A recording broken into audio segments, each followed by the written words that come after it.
I always believed that marriage was a partnership built on trust and mutual respect. My name is Ryan, and I've been married to Lauren for 5 years. From the beginning, we seemed like the perfect couple, shared jokes, shared dreams, and a rhythm that worked, but somewhere along the line, cracks began to appear. It wasn't dramatic at first, small dismissals, subtle avoidance, whispered conversations that stopped when I walked into the room. I ignored them at first, thinking it was just stress from work or the ordinary challenges of marriage. Then came the friends. Lauren's college circle had always been part of our lives, but lately they seemed to be influencing her in ways I hadn't anticipated. I noticed them encouraging her to ignore my messages, to prioritize their outings over family time, to dismiss my concerns as overreactions. At first, I laughed it off, thinking, friends are friends. They tease, they joke. But it didn't feel like teasing anymore. It felt like manipulation, and the longer it continued, the more I felt pushed out of my own marriage. 2 weeks of subtle exclusion turned into a tipping point. Lauren ignored my calls, skipped our usual evening dinners, and spent her nights out with her friends, while pretending it was all harmless fun. But I could see the pattern clearly. I was being sidelined, dismissed, and undermined, all because of her friends' influence. I felt a mix of anger, disbelief, and determination. I wasn't going to let years of trust, love, and shared life be erased by whispers and manipulations. One evening, after yet another ignored message, I decided it was time to act. Not recklessly, not with blind temper, but with a strategy rooted in patience and observation. I started paying attention quietly, watching patterns, noting timings, remembering every detail of who said what and when. The realization hit me. If I wanted to reclaim my marriage, I had to expose the truth. I had to show Lauren and her friends that the consequences of manipulation and disregard could not be ignored. That night, I didn't confront anyone. I stayed calm, composed, and let them underestimate me. Their laughter, their teasing, their dismissive comments were all recorded in my memory. I knew the opportunity would come, and when it did, it would not be subtle.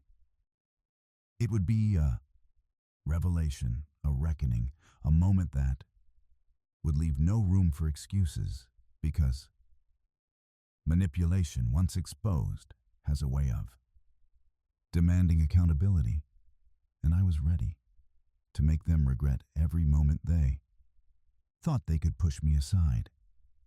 The following days were tense but deliberate. I didn't act impulsively. I observed. Lauren continued her routines, confident that her friend's influence had successfully distanced me from her life. But I noticed small cracks in her. Composure, hesitations, averted glances, subtle signs that she was realizing I wasn't as passive as they thought. I began leaving little hints, carefully, placed reminders that I knew more than I let on. Texts left unread for hours were now answered with calm precision. Invitations ignored before were met with polite, measured responses. Every move I made was calculated to make Lauren and her friends aware that I was no longer someone to overlook. Then came the pivotal moment. Lauren had planned a weekend outing with her friends fully expecting me to be sidelined. I agreed to give her space, appearing passive and indifferent while quietly gathering information, locations, timings, even their little habits that revealed how much they underestimated me. The more I observed, the clearer the plan became in my mind. This wasn't about confrontation and anger. It was about exposure and reclaiming respect. The opportunity presented itself when Lauren's friends decided to meet at a cafe near our neighborhood. I arrived, by coincidence, carrying the demeanor of someone who had no interest in interference. But the evidence I had, collected, messages, timing, inconsistencies, subtle behaviors, was ready to be revealed.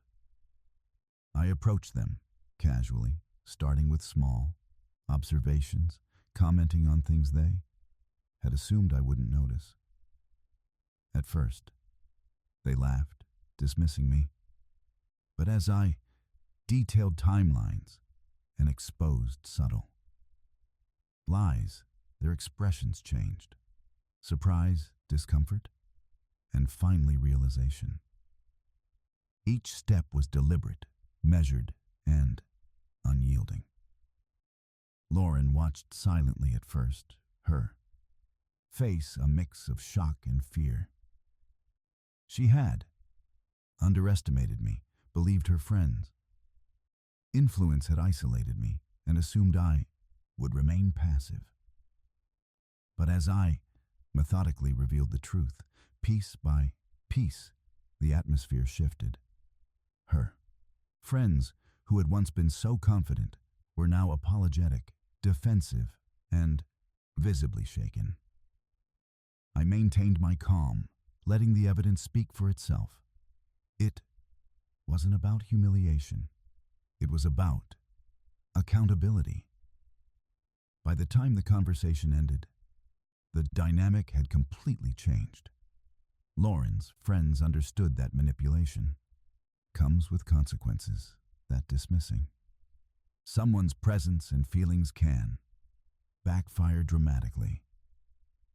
And Lauren, seeing the reality laid bare, began to realize the gravity of the choices she had made. The power had shifted, subtly, but undeniably, back to me. I didn't gloat, didn't raise my voice, didn't allow anger to control me. The reckoning had been delivered quietly, effectively, and with the clarity of someone who had finally decided that boundaries are not an optional, they are essential. After that weekend, the atmosphere at home changed completely. Lauren was quieter, more reflective, and for the first time in weeks, she sought my attention, not out of fear, but from recognition of the boundaries she had overstepped. Her friends, once bold and dismissive, now treated me with cautious respect. They had learned the hard way that undermining someone's presence and dismissing their role in a marriage can have serious consequences. I hadn't needed to yell, threaten, or humiliate anyone. The truth, presented calmly and clearly, had done all the work. Ava, our daughter, noticed the subtle shift too. She had been confused by the tension caught in the middle of a home that had suddenly felt divided.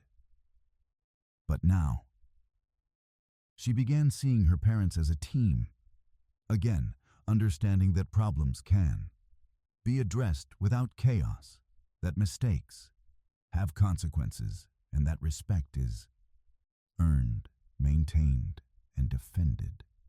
It wasn't about punishment or revenge. It was about showing her that healthy boundaries are crucial and that accountability is not a choice, it is a necessity. Lauren approached me one evening, her tone tentative, eyes wary.